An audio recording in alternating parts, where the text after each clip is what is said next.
Last Sunday, I used a number of stories to highlight that 60% of the words that the New Testament uses that get translated to our English word worship refer to a physical posture.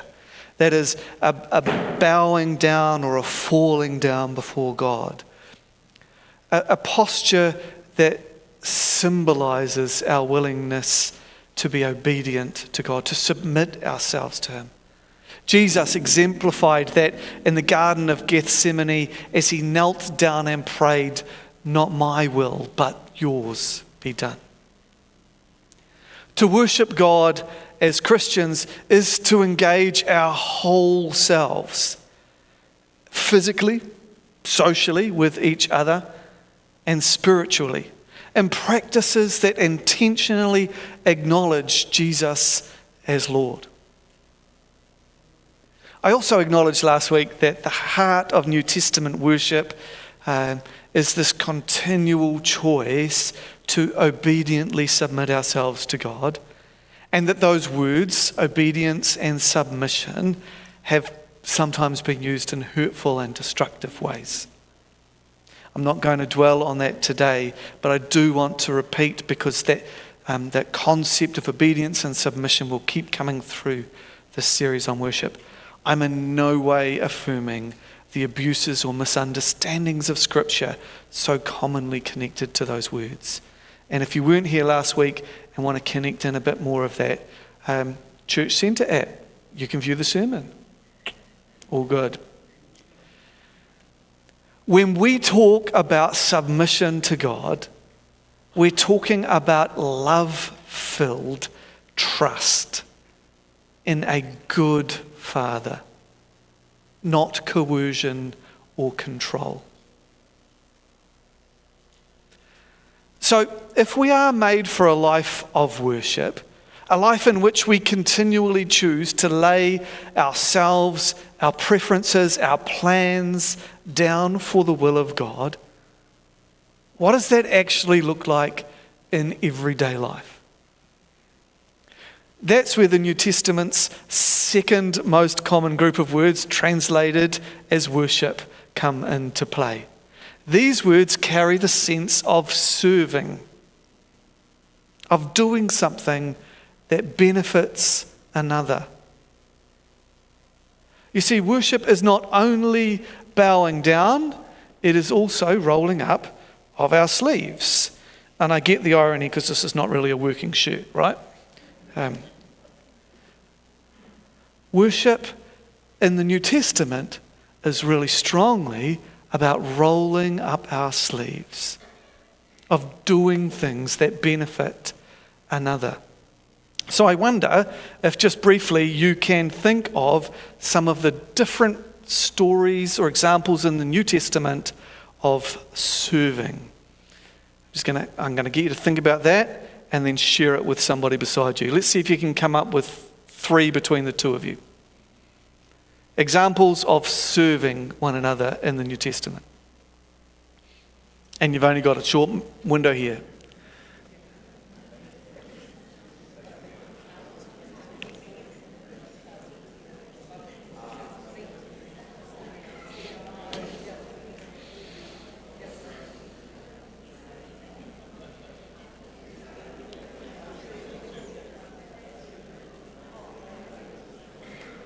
All right, I'll start to draw you back.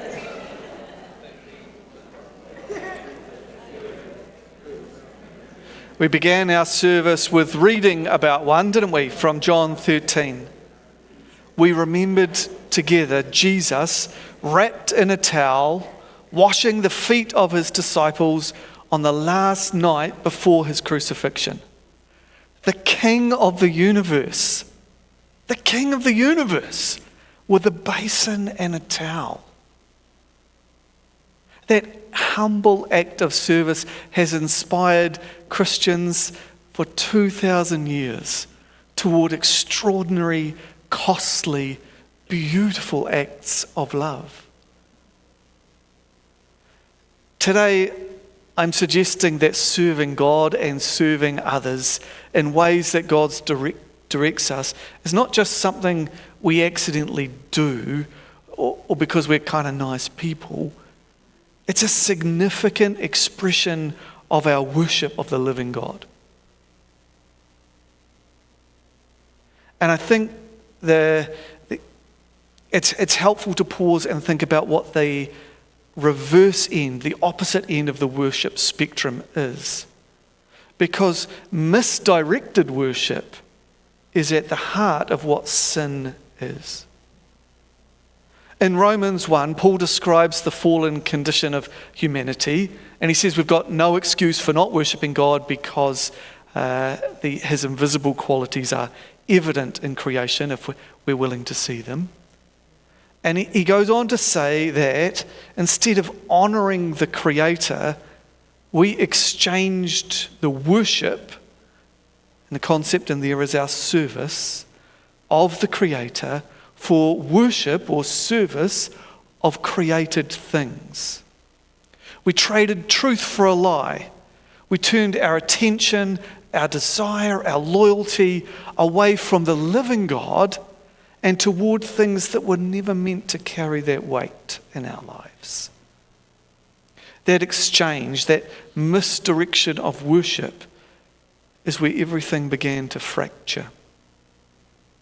Worship and service are inseparable.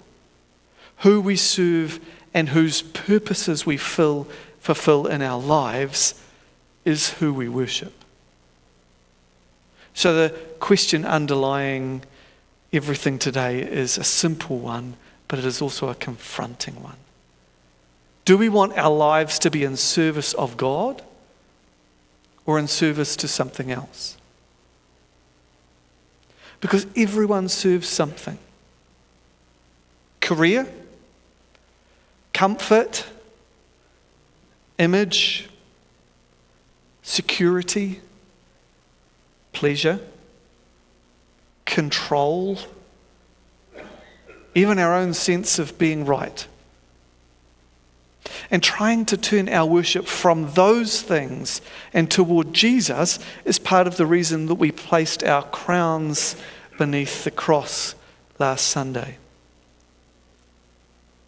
We were made to worship, and we all do worship. The only question is, where is that worship directed? Luke gives us an amazing example of someone that directs this well in his gospel in chapter 2, verses 36 to 38. Anna, a prophet, was there in the temple as Mary and Joseph bring their baby into the temple. Anna had been widowed 7 years into her marriage and was now 84 years old. Luke tells us she never left the temple, but worshipped, and the concept there again is serving. She worshipped, served God day and night with fasting and prayer. And when she saw the infant Jesus, she began praising God and speaking about the child to all who were waiting for redemption. There's an incredible example of sacrifice in Anna's story of serving. Her life included grief, long-term grief, and aging, and waiting. And yet Luke summarizes her life with this one word: worship. The kind of worship that's demonstrated by acts of service. You see, Anna gave her life to attentiveness to God's presence and purpose. Her fasting and prayer are not escapism. They are participation in the life of God. She serves the hope of the coming kingdom to the much greater benefit of those, the worshipping community around her. Like Anna, many of you diligently pray for the coming of God's kingdom. Thank you. And as we approach Easter, I've already kind of mentioned it, many of us will choose to pray for God's kingdom to come in the lives of our children and young people. It's an act of service that is part of our worship. Anna chose to serve and to do this through seasons of grief and through seasons of aging. And I think she shows us that there are ways to serve God in every season of life. Perhaps it gives you hope today to be reminded that neither grief nor aging or other circumstances can rob you of your ability to worship. It might take different forms than what it's taken in the past, but whatever form of service you can offer God is still a pleasant offering to Him.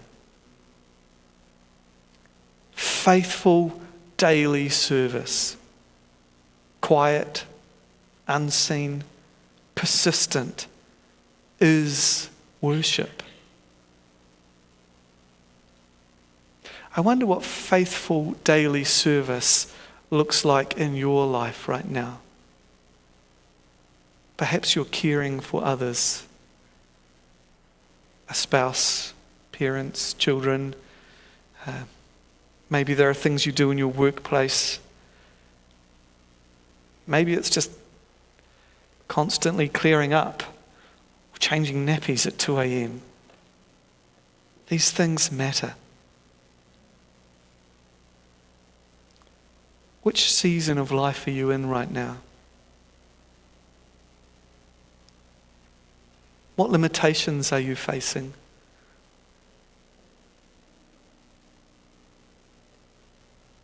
How can you continue your acts of service and worship in those spaces?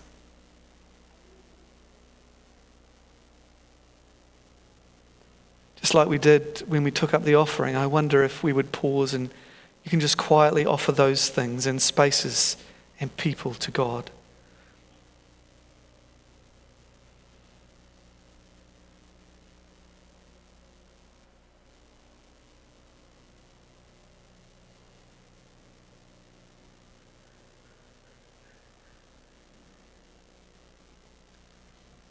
It can be hard for us to do those things. But Paul reminds us in Romans 12, and so, dear brothers and sisters, I plead with you to give your bodies. Remember, this is all of us, our whole selves, to God because of all He has done for you. Let them be a living and holy sacrifice, the kind He will find acceptable. This is truly the way to worship Him. And he writes, do not copy the behavior and customs of this world, but let God transform you into a new person by changing the way you think. Then you will learn to know God's will for you, which is good and pleasing and perfect. Notice what Paul says is the motivation behind the giving of ourselves. He writes, because of all God has done for you. Gratitude is the engine of worship. I wonder if you would say that with me. Gratitude is the engine of worship. Paul is not saying try harder so that God will be pleased. He is saying in light of mercy, respond.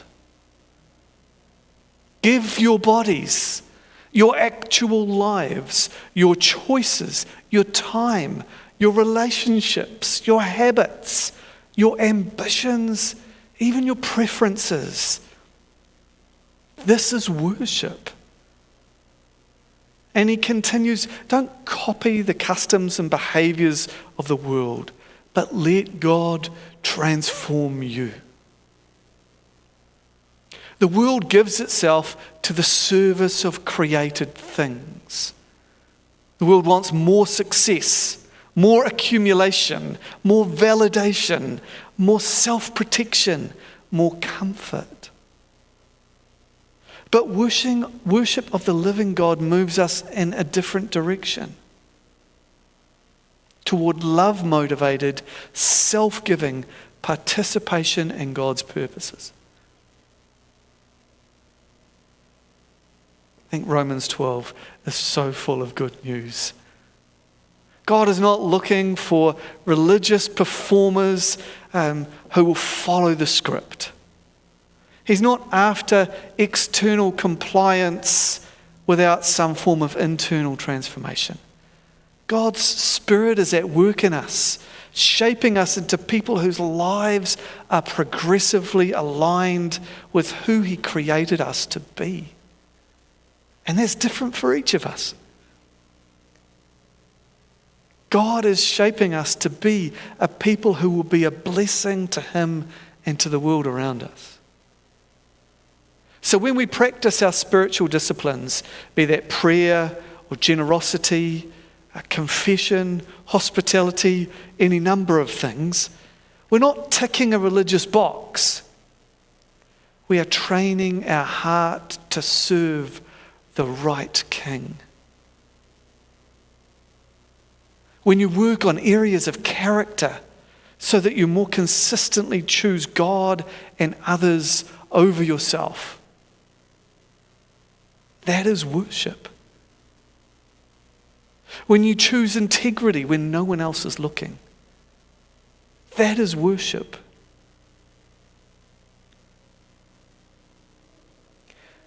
The writer of Hebrews at the end of chapter 12 and beginning of 13 reminds us that we are receiving a kingdom that cannot be shaken. Let us be thankful and so worship God acceptably with reverence and awe. Again, the thankfulness thing, gratitude, it's the engine of worship. We are receiving an unshakable kingdom. I mean, everything else shakes, right? Economies shake, health shakes, reputations shake. We only need to look at the news to realize nations shake. But the kingdom of God does not.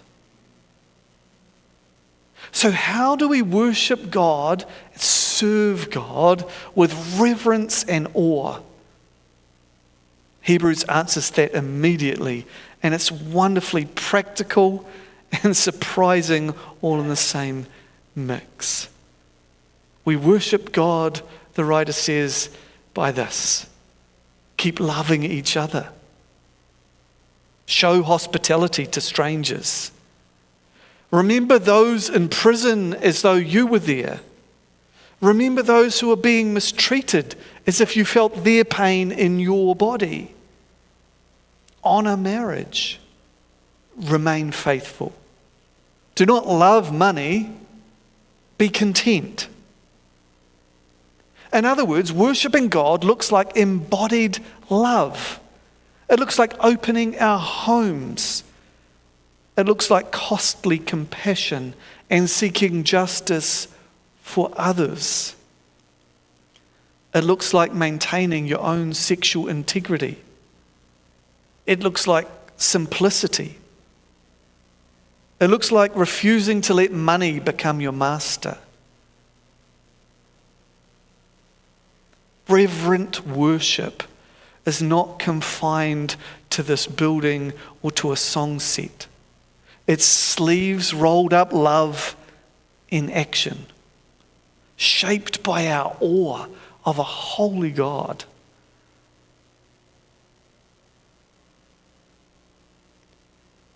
If we're struggling to live lives marked by service to God and others, perhaps we haven't allowed ourselves to be thankful enough, to sit in that space of gratitude. And so I want to give you a moment to practice that this morning. Perhaps you'd like to close your eyes. You don't have to, but you're welcome to. And quietly imagine writing a thank you letter to God. I'm going to lead you through a few stages of what that letter might look like. As you begin, how would you address God at the beginning of the letter? Who is God to you personally?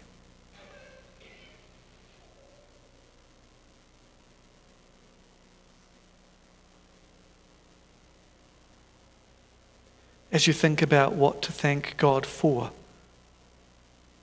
what blessings in your life come to mind?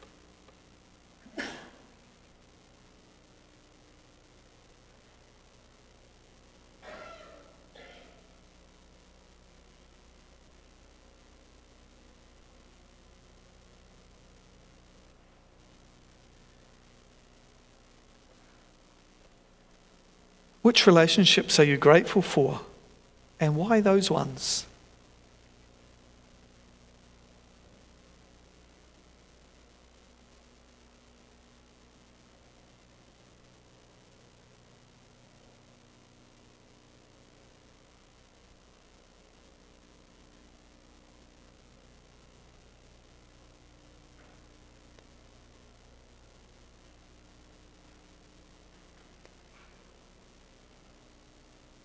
What personal growth can you thank God for, even if it came through hardship?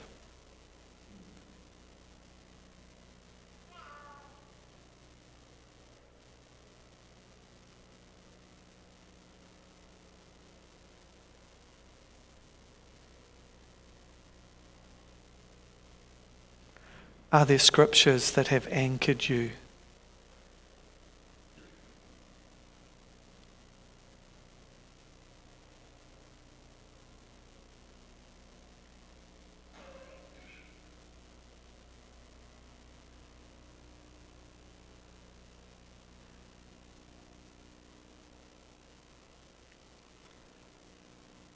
What part of God's character do you want to reflect back to Him in gratitude this morning?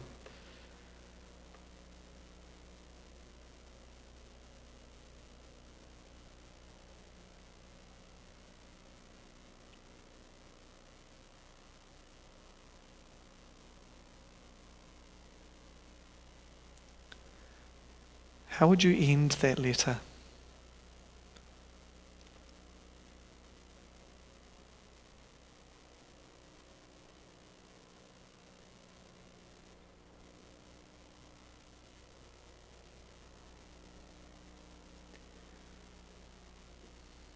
Perhaps at some point during this week you might like to actually pen that out, take it to its full expression as a part of your prayer time with God. Regularly dwelling in gratitude reshapes us. It softens our hearts. It reorients our loyalties. It fuels joyful obedience. Gratitude makes hospitality natural. Gratitude strengthens faithfulness. Gratitude loosens the grip of money. Gratitude frees us to love courageously. You see, real worship is grounded in real life. It makes life better for others. It witnesses to the world that God is present and that His kingdom is real. I've been reflecting on a simple example of what it might look like to put aside our preferences and serve one another. Would you be open to hearing that idea? It's embarrassingly simple, as actually our starting to work these things out often is. There are around 240 of us here on any given Sunday. And so there's likely between 400 and 600 people regularly associated with this church. I'm not sure that anyone actually knows how many there are. Being new here, many of you have come and commented to me that it will be hard for me to learn your names. And then most of you have also admitted that you really don't know that many people's names either. Because actually it's too embarrassing to ask because you've been here too long. Is that fair? That's true? Yeah. We're in the same boat, yeah? I'd like to ask if we'd be willing to wear our name on a Sunday morning. Not just for my sake, but for others too. And not only for the sake of each other being able to know names in this space, but also it would help our pastoral care system massively as we work out who comes under the umbrella of our care. Of course, it's not just wearing of a sticker like the one that all of our children get when they come in. It probably means arriving 3 or 4 minutes earlier in order to sort out that process, right? So it's going to cost you something. I wonder if you'd be willing to do that in service of our whole church family. Being here together, singing, praying, listening, this matters. It forms us. But we must take care never to shrink worship down to only what happens in this room. All of this is preparation. The real arena of worship is Monday morning, right? It's in our conversations, our decisions, our spending habits, our responses to frustration, our hidden sacrifices, our quiet acts of service. Everyone worships. The question is who? Will our lives be shaped in service of our Creator or in service to created things? As apprentices of Jesus, we have each been reclaimed by the gospel. We are purified, transformed. We are called into service of the living God, and that is where true life is found. Like Anna, like Paul, like the early church, lives offered gratefully, persistently, joyfully. So here is my closing challenge to each of us, individually and as a whole church. Will we give our lives in worship, not just a word or song, but in actual service to the living God who gave himself so fully for us? Will we direct our love, our energy, our loyalty toward the one whose kingdom cannot be shaken, knowing that this will mean choosing to live for the sake of other people? Will we bow, not only with our bodies, but with our schedules, our resources, our ambitions, because we were made for worship? And worship looks like service. May we be a people whose lives make that visible. And speaking of making that visible, two brave people have let me ask them some questions this morning. So I'm going to invite Alison and Nicole, come on up. Let's give them a hand.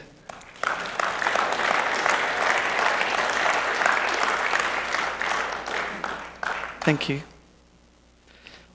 I believe so. We'll find out.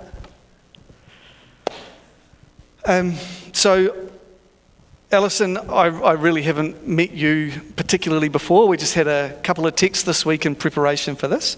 I wonder, what is your favourite part of being part of this group of people? Is that on? Yeah. Actually, my favourite part is probably being able to help with the primary age children some Sunday mornings. It lets me meet a whole lot of people and get to know them that I probably wouldn't have come across otherwise. Lovely. That's nice. And I wonder if you'd tell me about the kinds of things you find yourself doing through the week. You mean as well as keeping Ken in order? Wow. I've had a few conversations with Ken, and I imagine that would take a bit of time. It does from time to time. Yes. Yeah. So I do several things in the community. I'm sure you've all heard of Franklin Family Support. They organise people to drive others to their medical appointments right throughout Auckland. And these are people who have got no friends or family to take them. So they're people who are generally a bit isolated and a bit lonely. And I drive for them at least twice a week. I'm often asked to drive a bit more, but two times a week is about my limit. On a Friday morning, I go up to Tamaoho School. There is a group up there. It's a centre for resource teachers for the visually impaired, and I spend the morning with two other lovely ladies making all sorts of weird and wonderful resources that the teachers use with visually impaired students. And the other thing I do is that I've found out about a group in Manaraba called the Urban Neighbours of Hope. And they are a group of people who are intentionally living in the community. And one of the things they're doing is setting up gardens, community gardens, and teaching people to keep their own gardens. And they're getting amazing support from the council for this. And obviously I can't be over there physically, but one of the things I've been able to do is propagate seeds and get seedlings ready for them. So every 6 weeks or so I fill the car and off I go with my seedlings. So that's the main things I do in the community. Thanks, Alka.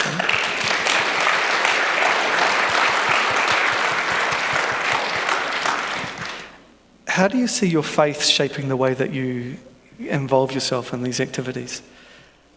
I think that for me, particularly the driving and, well, all of it really, is to do with justice and helping to make things right and treating people with dignity, caring for people who, are not as fortunate as I am. And, the way I treat the clients who come in the car, the way I look after them, it all reflects my beliefs, I believe. Yeah. Wonderful. That's very cool. Thank you. Nicole, whereabouts do you spend the bulk of your time during a week? Ironically, I actually reflected on it earlier, said I might actually spend more time in this building than I do in my office. But I work at PwC, PricewaterhouseCoopers, and I'm an organizational development advisor, so very corporate, very different, but the bulk of my time also is in youth ministry and worship ministry here at church. Okay. So if you know anything about PricewaterhouseCoopers, they're kind of a big corporate that actually demands quite a lot of its staff, right? So, how you find time to be more here than there, I don't know. That's a big thing. And so also getting in there, because PricewaterhouseCoopers is on the waterfront in the city, right? Yeah. So how much time a week would you spend in travel? In travel, it's 2 hours each way. Yes, depending on traffic too. I think it's interesting because even though I spend majority of time here as well, it's because I'm very blessed to have a workplace that is flexible and is allowing me to work from home when I can. And so that's why I think 2 days a week I'm in office and then 3 days I work from home, which is amazing. Wow. Yeah. So you mentioned already that you spend quite a bit of time here. I've seen you around the place doing things. What are the things you're involved with here in the life of the church? So I've been in youth ministry for 7 years or so, give or take. Don't do it. Don't do it. Don't do 6, it. 7. And then I've been on the worship team for 6 years, so it's slightly less, but yeah. Very blessed to be in both of those spaces. I don't know if I'm getting ahead of myself, but one of your questions was, why do I serve in those spaces? And I think that's really cool for me to have reflected on lately, is because I realized that they're almost opposite reasons. Not opposite, but one was intentional and one was unintentional. So intentionally growing up and going through youth ministry myself as a youth, there was a moment where I was struggling with something and I had shared it with my youth leader at the time, and no ill will to them, but nothing really happened from it, or no action was taken from it, and so I felt really called in my heart that I wouldn't want that on another youth person, and actually maybe God is calling me to be that person for someone else. If I could help them in any way, if I can action anything for them, then God use me. And then on the worship side of things, I just kind of awkwardly found myself in spaces of worship. So in high school, my sister started a worship band, and I kind of just took over because I was like, all right, that's cool. And even here, I kind of like, Josh texted me, he's like, there's a worship meeting, come here. And I was like, okay. And I came and I was like, oh wait, I'm a part of the team now. But in a good way, because I think in my mind, my family's very musical. And so I always thought, oh, someone else is better at music than me, so I'll let the experts do it. But then actually God kind of switched that and was like, actually, why not you? Why can't you do it? It doesn't have to be about how good you are at doing it, or how good you think you are at doing it, and comparing yourselves to others. And so when I'm up here, I don't really think about that anymore, which is great. And I just think about actually worshiping and serving Him in that way. Thanks. Let's give them a hand. Thank you both. So God can use anything you've got. Maybe it's an experience that you've been unsettled by and want to do differently. Maybe it's gifts or times that you've got to offer. All of those things are very practical and real world expressions of our worship. I'd love to invite our musicians up, thank you, to help us as we continue to respond to God. Thanks.